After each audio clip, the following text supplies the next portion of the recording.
En los 80, si querías un BMW de unos 170 caballos, tenías que comprar un motor que tuviese al menos 2,5 litros de cubicaje, lo que viene a ser aproximadamente esto. Lo cierto es que no es mucho. En su versión de 24 válvulas el motor finalmente daba 190 caballos aproximadamente. Movámonos hacia adelante. Echamos unos años hacia adelante y nos encontramos con el Clio Sport 182 y con el Focus ST, coches que con un 2.0 atmosférico llegaban a esas cifras o las superaban.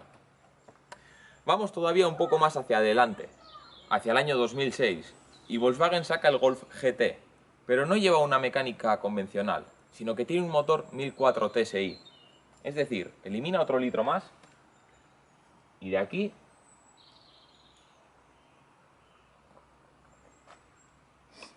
nos comemos 400 centímetros cúbicos y la cifra sigue siendo 170 caballos. ¿Cómo es posible que, habiendo partido de 2,5 litros, finalmente con 1,4 obtengamos la misma potencia? Esto se debe al downsizing, que no es más que otra cosa que reduciendo el cubicaje de los motores, mantener la potencia que tienen en un primer momento. Pero, ¿de dónde viene la potencia?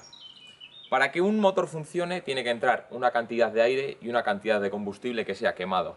Esto va dentro de una relación estequiométrica, etcétera, cosa a la que no vamos a entrar hoy. Resumidamente, cuanto más aire entra dentro del motor, más combustible podemos quemar y se genera más potencia.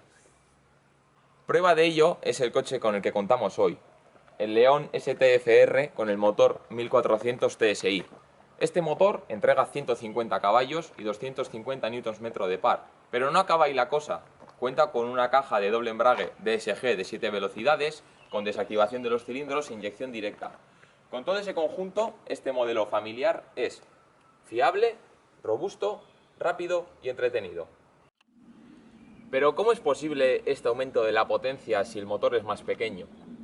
Bien, primero expliquemos qué tres métodos hay para aumentar la potencia de un motor. El primero es el aumento del cubicaje. Empezamos mal porque el motor es más pequeño que los que había antes. Pero sí es interesante hablar del rendimiento volumétrico. Veréis, lo que esto quiere decir es cuánto aire realmente está entrando en el motor. O dicho de otra manera, si tú tienes un motor, digamos de 2 litros, y es atmosférico, no se están llenando los 2 litros del motor de aire, sino que se está llenando un poco menos. El rendimiento nunca suele llegar al 100%, y en pocos motores lo supera. De hecho, en algunos pocos de competición y en alguno de algún BMW de la serie M. ¿Qué ocurre con estos motores? Cuentan con un turbocompresor que aprovecha la energía cinética de los gases de escape para comprimir aire. Al comprimir aire, lo que está haciendo es forzar a que ese aire entre dentro de nuestra cámara de combustión.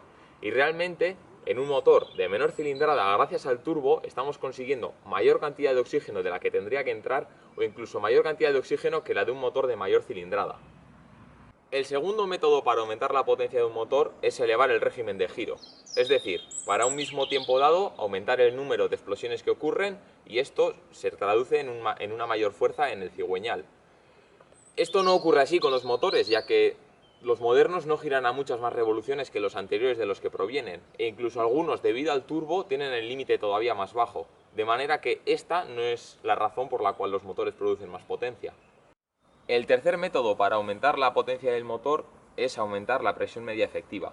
La presión media efectiva sería el equivalente a sumar todas las presiones que ocurren dentro de la cámara de combustión durante un ciclo o ciclos y obtener una presión, digamos, estable de lo que ocurre dentro del motor. Si se sube la presión media efectiva, aumenta el rendimiento del motor. Dicho de otra manera, estamos obteniendo mayor potencia con el mismo motor. Esto nuevamente se consigue gracias al turbo.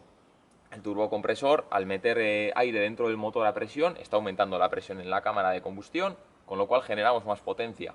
Con la contrapartida de que los componentes del motor, los internos, como pistones, bielas, cigüeñal, están expuestos a un mayor estrés, y esto puede tener malas consecuencias. Entonces, un poco después de explicar todo esto, nos surge una pregunta. ¿La potencia y la eficiencia son lo mismo? Muy resumidamente, no. Un motor de 2 litros puede dar 120 caballos y ser muy eficiente, o dar 250 y no serlo. La cuestión es que la eficiencia viene de la capacidad para aprovechar la energía química que hay en el combustible. Dicho de otra manera, cuanto mayor energía del combustible que quemamos, sea diésel o gasolina, llegue a mover las ruedas del coche, más eficiente estará siendo el coche que tenemos. Aunque en el downsizing esto sí ocurre, la eficiencia y la potencia se unen. Esto ocurre gracias a que para obtener una mejor eficiencia los motores son más ligeros, los componentes que van dentro pesan menos que en un motor tradicional y la superficie de rozamiento también se reduce. Antiguamente esto también se podía hacer para un motor de calle, siempre y cuando tú cambiases los componentes con los que venía el motor, es decir, pistones, bielas, cigüeñal, y pusieses unos hechos por un material de menor peso y que tuviesen algún tratamiento antifricción, como así lo hacía BMW. Pero en los motores actuales ni siquiera es necesario llegar a esos extremos, ya que como la cilindrada es menor e incluso a veces el número de cilindros es más corto, hasta 2 en el caso de Fiat, no necesitamos unos materiales de la era espacial para que se reduzca la fricción y las masas que tenemos que mover dentro del motor son menores, de manera que más energía del combustible está llegando a donde importa, que es a las ruedas. Sin embargo, estos motores tienen algunas contrapartidas, es decir, el motor sí que sufre mayor estrés ya que está trabajando con una presión media efectiva mayor y por ello cada parte interna del motor tiene que estar diseñada con mayor delicadeza, buscando que el motor sea un propulsor fiable y robusto.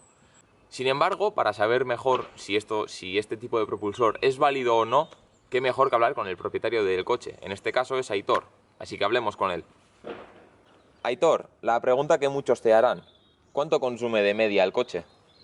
Bueno, pues este pequeño lo que viene a consumir de media suelen ser unos 6,5-7 litros.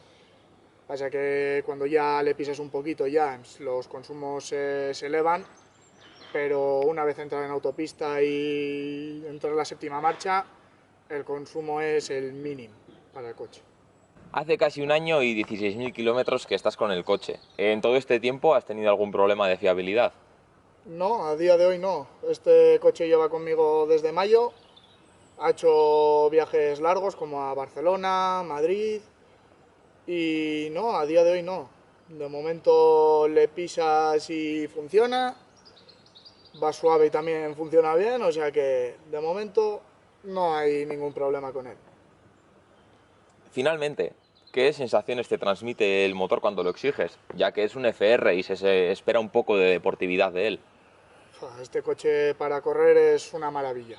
Este coche, al ser un 1400 y darte 150 caballos, sí que es verdad que, hombre, yo tiraba más para un 2000 de 184, para un Cupra, pero estoy muy contento con la compra. Tú le exiges al motor, el motor además al ser DSG le metes un zapatazo, te hace una reducción automática y tira millas y de momento bien. O sea, no da ningún problema. Tú le exiges y el coche está dispuesto a dártelo. En resumen, es una tecnología que ha llegado para quedarse y al parecer cada vez va a mejor. Pero sí me gustaría comentar algo, como ingeniero y como amante del mundo del motor, y aunque sea por simpatía mecánica, por favor, respetad los tiempos de calentamiento de los motores. Si nada más arrancar empezamos a correr con el coche, vamos a ponerle a un nivel de estrés a las piezas que no está diseñado para soportar. Cada pieza toma un tiempo de calentamiento y necesita una temperatura de trabajo, y cuando se le exige por debajo de su temperatura de trabajo, son fallos y problemas lo que va a acabar apareciendo. Por fiabilidad y por ahorraros un dinero, por favor, cuidad del coche. Si os ha gustado este vídeo, comentadlo, y si queréis saber algo más sobre el mundo del motor, estaría bien saberlo. Por lo demás, es que ricasco por vernos una vez más y nos vemos conduciendo.